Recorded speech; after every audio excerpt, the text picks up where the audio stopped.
Hello my friends, कैसे हैं दोस्तों। आई होप कि आप अच्छे होंगे और सुखी होंगे। दोस्तों, जैसा कि इस समय सोशल मीडिया पर, अखबार में, टीवी में, कहीं भी हम देख रहे हैं, एक घटना बहुत ही तेजी से वायरल हो रही है और उस घटना है जनपद इटावा की, बकेवर थाना की, उत्तर प्रदेश की। ऐसी घटना है जो कि दो तरह की राजनीति पैदा कर रही है। यादव बनाम ब्राह्मण की राजनीति यहाँ पर हो रही है। तो राजनीति करने वाले कौन हैं ये सभी जानते हैं, लेकिन जो वास्तव में पीड़ित हुए हैं उनको क्या झेलना पड़ सकता है, क्या क्या मुसीबत हो सकती है, ये कानून लीगली तरीके से मैं यहाँ पर समझाने वाला हूँ कि वहाँ पर दोनों तरफ से क्रॉस केस हो चुकी है। क्या हो गई? Cross case. अब दोनों तरफ से क्रॉस केस हो गई है तो हमें इसको समझना जरूरी है कि दोनों पक्षों को किन किन समस्याओं का सामना करना पड़ सकता है। तो इसी के लिए मैं इस वीडियो को लेकर आया हूं और इस वीडियो में मैं पूरा डिटेल में आपको एफआईआर बताऊंगा कि एफआईआर में कौन कौन सी शब्दें, बातें लिखी गई हैं, क्या क्या लिखा गया और धारा, किस धारा के तहत एफआईआर दर्ज हुई है, सब कुछ समझेंगे हम इस वीडियो के माध्यम से। देखिए, ये हमारे पास एफआईआर है, एफआईआर 169, एफआईआर संख्या 169 सन 25। आप जाकर के सर्च कर सकते हैं, एफआईआर सही है। अंतर्गत धारा दर्ज हुई है 115(2), 309(2), 351(1) और 352 के तहत भारतीय न्याय संहिता। तो भारतीय न्याय संहिता के 4 धाराओं के तहत मामला दर्ज हुआ है। अब इनको हम समझेंगे कि कौन कौन सी धारा में कितना दंड है, कितना प्रावधान किया गया। उसके पहले हम समझेंगे कि एफआईआर के बारे में, कि एफआईआर में क्या बातें लिखी गई जिससे कि धारा 309(2) लगाना पड़ा है।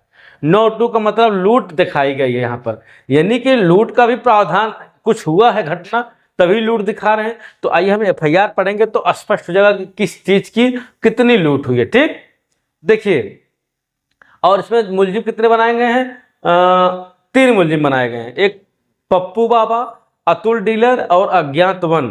तो एफआईआर में 50+ दिया है, तो हम उसके एफआईआर को पढ़ेंगे तो समझ में आएगा। देखिए, लिखा गया है, सेवा में श्रीमान वरिष्ठ पुलिस अधीक्षक महोदय इटावा, यानी कि थाने से एफआईआर दर्ज नहीं हुई है, सीधे एसपी साहब के आदेश से एफआईआर हुई है।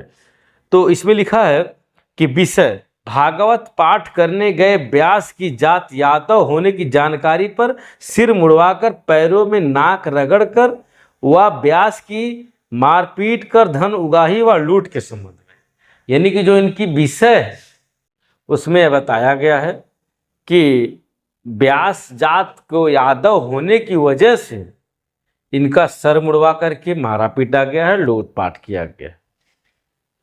इसमें जो मूत्र विसर्जन की बात आई है, कहीं पर भी इस एफआईआर के अंतर्गत दर्ज नहीं है।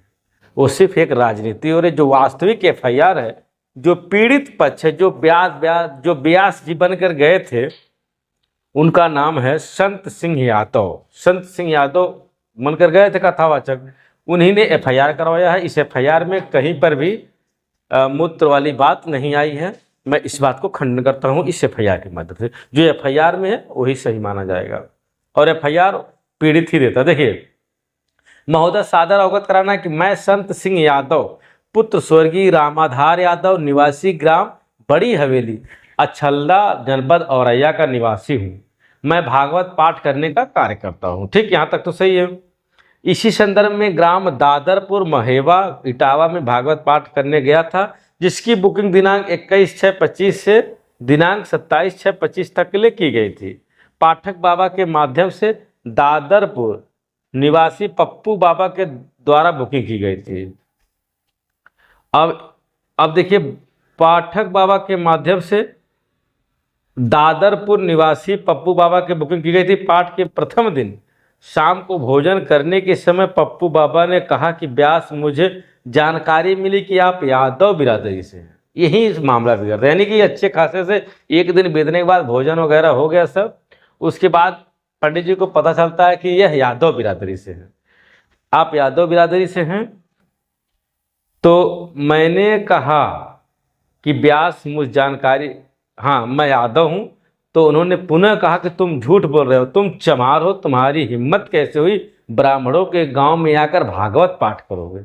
यही बहुत ही बड़ी बात है कि पंडित जी द्वारा कहा गया कि तुम ब्राह्मणों के गांव में आकर यादव ने तुम चमार हो, कैसे भागवत पाठ कर रहे हो।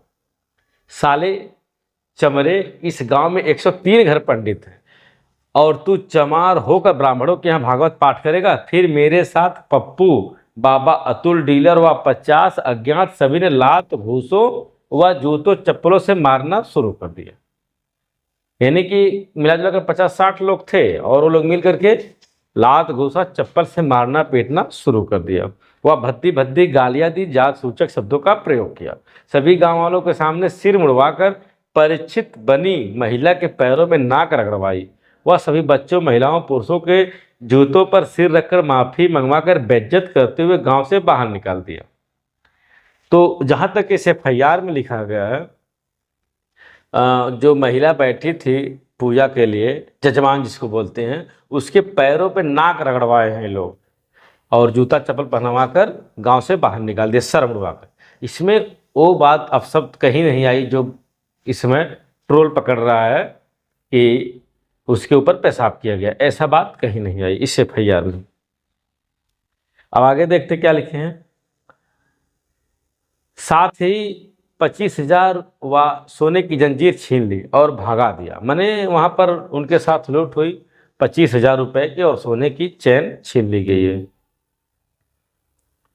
अब अतः श्रीमान से, और हाँ, साज का सभी सामान कब्जे, मतलब जो उनको ढोलक नगारा वगैरह लेकर गए थे, बाजा वजा हारमोनिया सब उनके कब्जे में है। तो ऐसी स्थिति में श्रीमान से निवेदन है कि उपरोक्त प्रकरण का संज्ञान लेते हुए कृपा करें। मैं सदैव आभारी रहूंगा, प्रार्थी फलाना फलाना। तो यह पूरी FIR है इनकी। अब इस FIR में जो धाराएं लगी हैं वो धाराएं गंभीर धारा होती है। मैं बता दूं 115(2) की जो धारा लगी है इसमें 1 साल तक की सजा है, 10,000 रुपये जुर्माना है।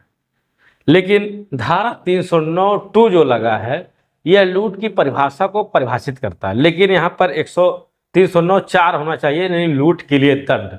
अगर कोई व्यक्ति लूट करता है तब उसको सेक्शन 309 के तहत दोषी ठहराया जा सकता है। ऐसे में अगर वह व्यक्ति लूट किया है तब उसको इस धारा के तहत दंडित किया जा सकता है।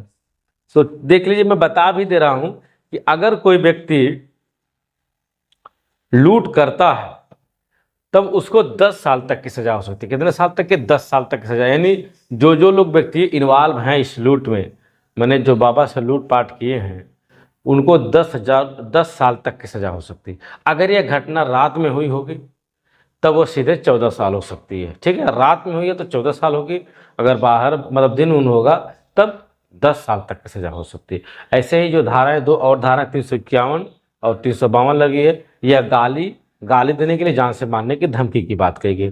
तो अलग, वो तो आप सभी को पता होगा। जो मेन इसमें बड़ी धारा लगी है वह 309 की धारा है, जो कि लूट की बात करती है। लूट में 25,000 की लूट दिखाई गई है, जो कि सिंगीन अपराध है। इसमें जेल जाने का प्रावधान है। जो भी व्यक्ति लूट में शामिल होंगे उन्हें जेल जाना पड़ सकता है। तो फ्रेंड्स, आज की वीडियो में सिर्फ इस FIR के बारे में हमने डिस्कस किया है। इसकी नेक्स्ट वीडियो बनाऊंगा, उसमें बताऊंगा कि जिसके घर पूजा पाठ हो रहा था उन्होंने भी FIR दर्ज करवाई है, क्रॉस केस करवाई है। तो उस क्रॉस केस की अलग से एक वीडियो लेकर आऊंगा कि उनकी तरफ से कौन कौन सी धारा लगाई गई है। लेकिन बता दे रहा हूं, क्रॉस केस में 299, 318(4), 319(2), 336(3), 338, 340(2) BNS के तहत, यानी कि छल द्वारा कोई कार्य किया गया है। तो इनको भी जेल जाने की व्यवस्था की गई है। जो दोनों बाबा गए थे वहां पर भागवत पाठ करने के लिए, तो इनकी अलग से वीडियो लेकर आऊंगा, आपको पूरा एनालिसिस करके बताऊंगा। वीडियो पसंद आई तो लाइक करिए, चैनल को सब्सक्राइब करिए। इस वीडियो का मेरा बनाने का उद्देश्य है सिर्फ और सिर्फ आपको कानून से जानकारी देने के लिए कि जो भी इस घटना में बना है उसकी आपको सत्ता बता रहा हूँ। बाकी किसी की भावनाओं को आहत करने का मेरा कोई उद्देश्य नहीं है। तो चलिए फ्रेंड्स, मिलते हैं किसी नेक्स्ट वीडियो। तो नमस्कार, जय हिंद।